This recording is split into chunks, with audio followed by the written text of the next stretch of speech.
And Isaac called Jacob, and blessed him, and charged him, and said unto him, thou shalt not take a wife of the daughters of Canaan. So he shouldn't take a wife from his homeland. Verse 2. Arise, go to Padanaram, to the house of Bethuel, thy mother's father, and take thee a wife from thence of the daughters of Laban, thy mother's brother. So, exactly what you're thinking here. He is to take a wife that would be his first cousin. Okay, his mother's brother's daughter. So, remember Abraham and Sarah, they were half brother, half sister. So, sometimes stuff like this had to take place in order to keep that pure and righteous bloodline through which Christ will be born. And we can see here that Isaac and Rebekah are giving Jacob the same instruction that Abraham gave Isaac.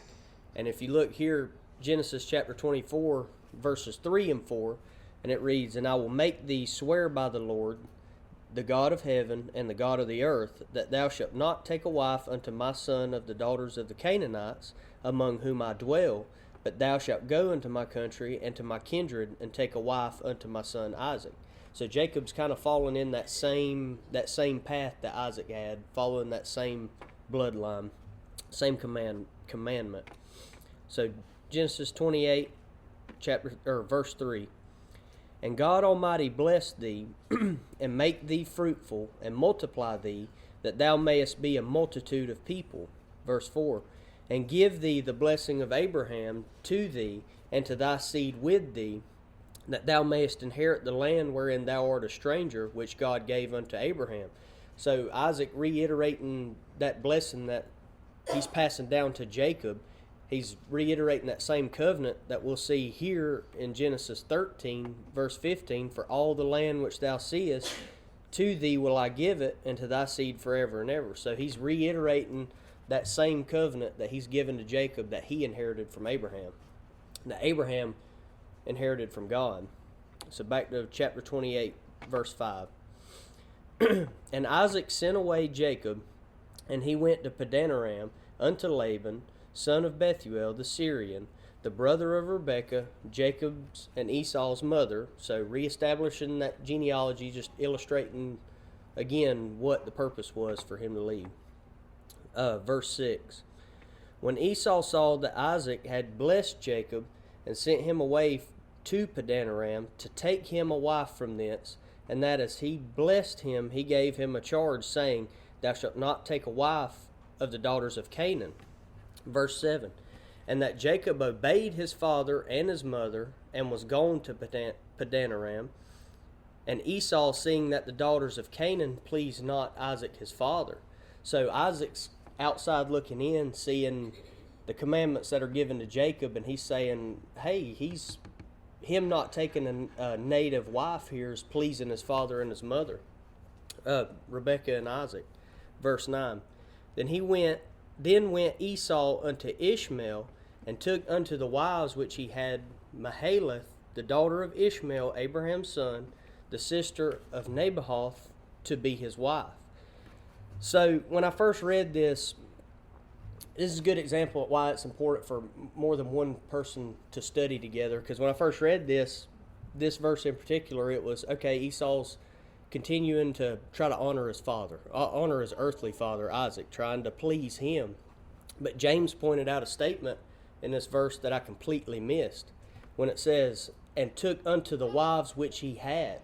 So instead of, we seen back in chapter 26 that he already had 2 Hittite wives. So instead of giving up those 2 Hittite wives, he just finds one of the daughters of Ishmael to bring unto them as well. So now he has 3 wives. So it's a good example as to why he's not giving up that fleshly sin, not giving up that fleshly greed, so to speak, and fully committing himself to the rightful path. A lot of good reference to us giving up our sin and fully committing to Christ. You can't add to it. You need to completely start fresh and focus on Christ. Leave your fleshly need or wants behind. So, like I said, that was just something that I completely missed there. Was instead of getting rid of his original wives, he just added to them. He never gave up what his wants for pleasing the rightful path. So verse 10, and Jacob went out from Beersheba and went toward Haran. And I have here a map to kind of show his path. So he started here in Beersheba, and he is to end in Haran. So where we're going to see this next section take place is right in this area here. But I just want to give a good visual as to the journey he had to take. Verse 11. And he lighted upon a certain place and tarried there all night, because the sun was set.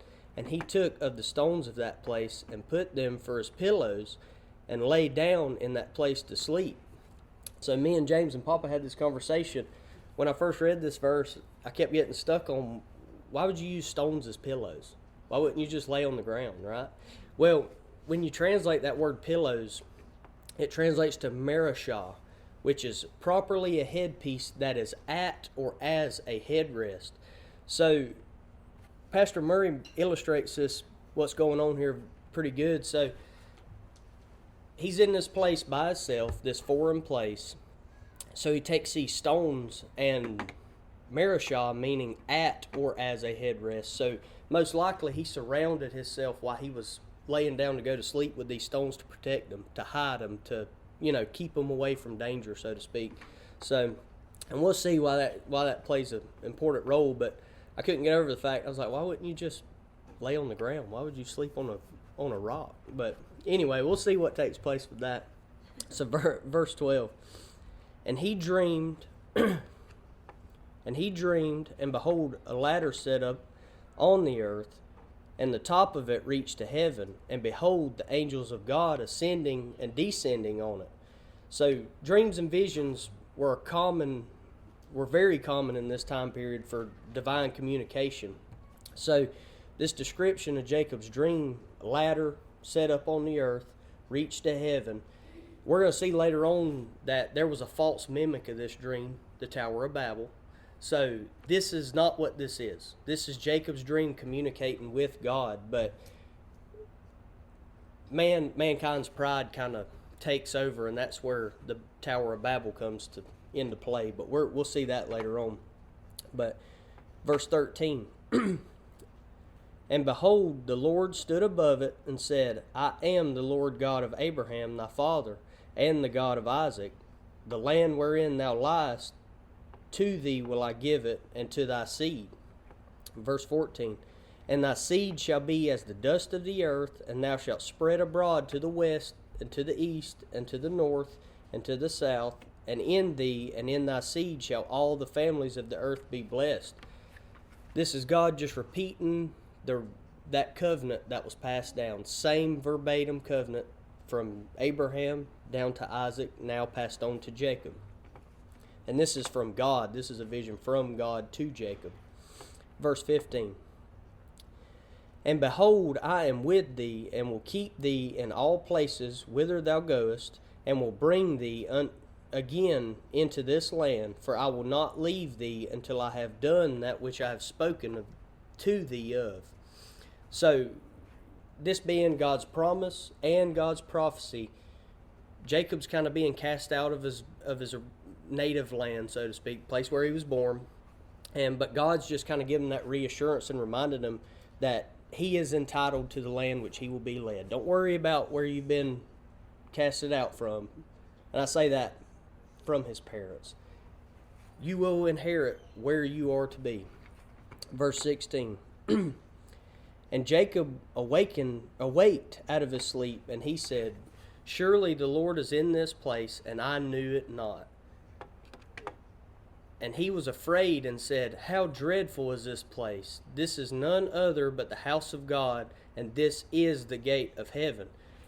So we need to remember where, unlike Abraham and Isaac's divine encounters, they would build these temples, these worship temples, wherever they would need to talk with God and see, speak with God, have those divine interactions.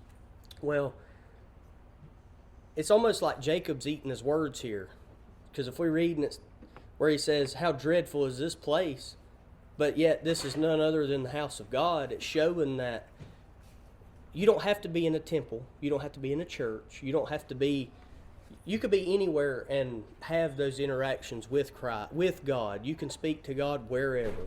And even though there was no prayer temples or anything like that, Jacob's like, I'm going to say he's younger to his age of accountability here. He's on his own. He's trying to find his path. Well, during this journey, he's kind of setting his own path with God, and God's speaking to him different, personally. Like we always say, your relationship with God is personal. Jacob's just proven here that you don't have to have these places of worship. God can speak to you anywhere. And let's see what Jacob does here. And Jacob rose up early in the morning and took the stone that he had put for his pillows and set it up for a pillar and poured oil upon the top of it. So Jacob took all those stones that he protected himself with, built a pillar, and anointed it with oil. And during this time period, there was a lot of statues, monuments, things that people would use for idolatry, false idols, worshiping of false gods. But what took place here is Jacob made this monument, and he's honoring God, the Most High God, Yahweh. And I want to show a picture here. See if I can get it to pull up. So this stone here is known as the stone of scones, or the stone of destiny. So this is a real stone that's still in place today, and it's believed to be the exact stone that Jacob anointed right here in Genesis. And what they've done, okay, this is called the coronation chair. And if you see right here, that stone of scones is in that chair.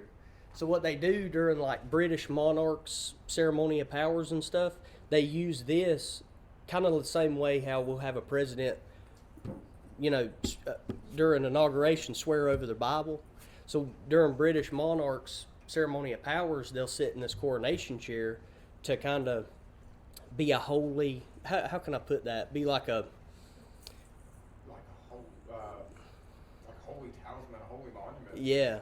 Use it as like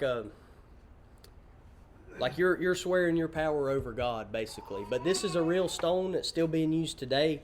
And the chair itself is actually in the Westminster Abbey, but the stone's back in Scotland. But what they'll do is they'll have like a big ceremony whenever they're having like a new inheritance of power or whatever, and they'll bring the two together during those ceremonies. But you can actually look this up. This is very popular. The same situation was set up in 2023 for the coronation of King Charles III. So this is real. What we're reading here is just showing this is historical facts. You can research it yourself, and I have links, but it's pretty neat. You can get pretty deep with it, but they are still using this coronation stone, this stone of scones today. Like I said, it's believed to be this monument that Jacob blessed at this time. So back to Genesis 28, verse 19. And he called the name of that place Bethel, but the name of that city was called Luz at the first. So the original name of this place, now that he realizes, hey, this is a place of God, he's changing the name, just following with the time. Kind of the same situation with Abram and Abraham. They changed his name. So verse 20. And Jacob vowed a vow, saying, if God will be with me and will keep me in this way that I go, and will give me bread to eat and raiment to put on, so that I come again to my father's house in peace, then shall the Lord be my God. So like I said, Jacob's still kind of young to his path with God. You can tell he's kind of at his early stages of accountability, and he's recognizing on his own, not riding his father's coattails, his grandfather's coattails, that this covenant's real. He spoke with God. He's had a personal relationship with God at this point, and he's realizing, hey, this covenant is coming to pass. It's real. Verse 22. And this stone which I have set for a pillar shall be God's house, and of all that thou shalt give me, I will surely give a tenth unto thee. So once again, Jacob having this interaction with God, he has this covenant. Well, Jacob's kind of taking it a step further here. We have that covenant together, but if you keep this covenant, I'm going to give 10% of what my blessings are back to God. So a good way to kind of look at that is tithing, so to speak. So tithing isn't just money. It can be your time. It could be a blessing, any blessing. And I always use the reference where me and my dad and my sister share a 4-yard dumpster. That's a blessing. You don't have to ever take anything to the dump. But what do? One of our neighbors comes by, a family member, hey, I need to dump some trash. You don't realize how much something like that could be a blessing to someone. So giving your blessings, giving 1/10 of your blessings to others, and whether that be a talent or whatever, just pay that 10th forward. And Jacob's setting that into play here. He's showing that good example. And one thing I really want to take away from this passage here is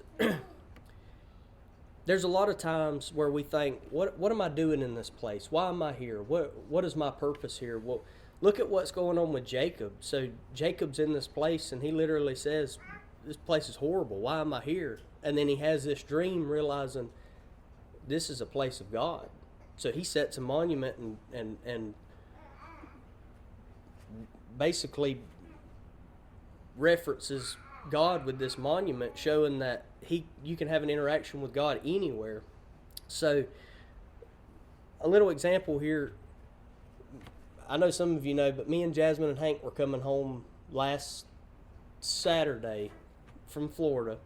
It's like 10:30 at night, and there was a semi-truck laid over on 121. Well, you couldn't get around. The only way we could get home was to go all the way back around through the swamp part. Anyway, long story short, we're wore out. It's 10:30 at night, and Jasmine could tell I was aggravated. I was tired. I was fighting mad. Well, first thing she said was, maybe God's protecting us from something.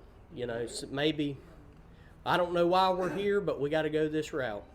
And that's just a good example as to, we might not know why we're here, where we're going, but God's plan will take effect, and it will be His greater plan in the end. So, but that's all I really have this morning. Does anybody have anything? 3 minutes would have been perfect.